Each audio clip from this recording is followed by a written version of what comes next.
Our next subtopic is choice of locus, and main topic is DNA barcoding. Choice of locus जो है that is of course used for the identification of that particular species. तो उसमें क्या क्या important होता है? Desirable locus for DNA barcoding should be present in most of the samples.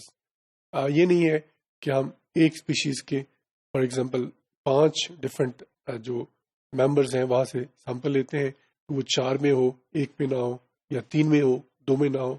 जो desirable locus होता है that should be present in all samples, तभी रिलायबल रिजल्ट्स हमें मिलेंगे.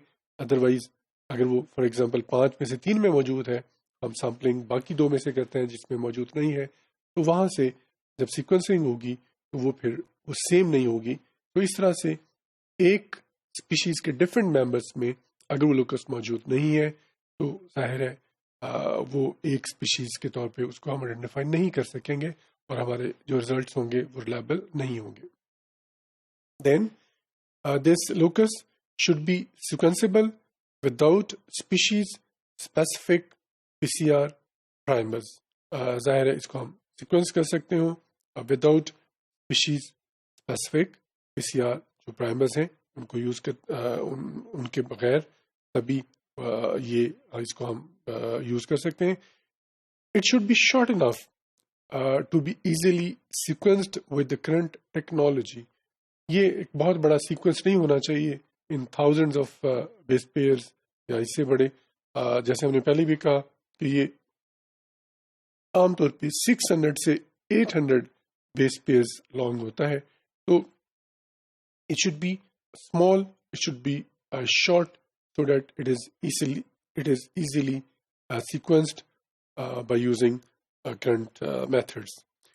It should provide a large variation between species, yet a relatively small amount of variation within a species.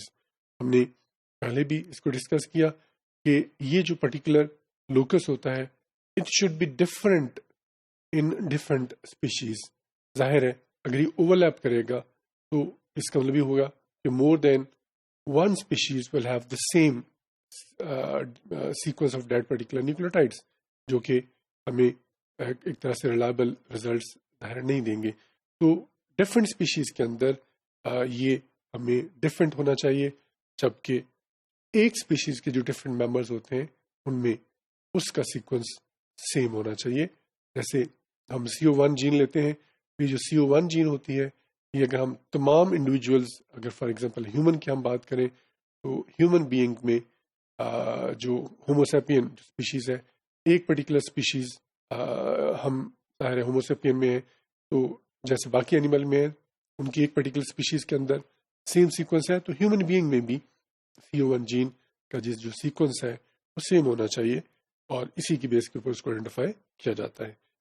And this same locus is 655 base pair region of CO1 gene, which is used in barcode as a barcode in different animal species.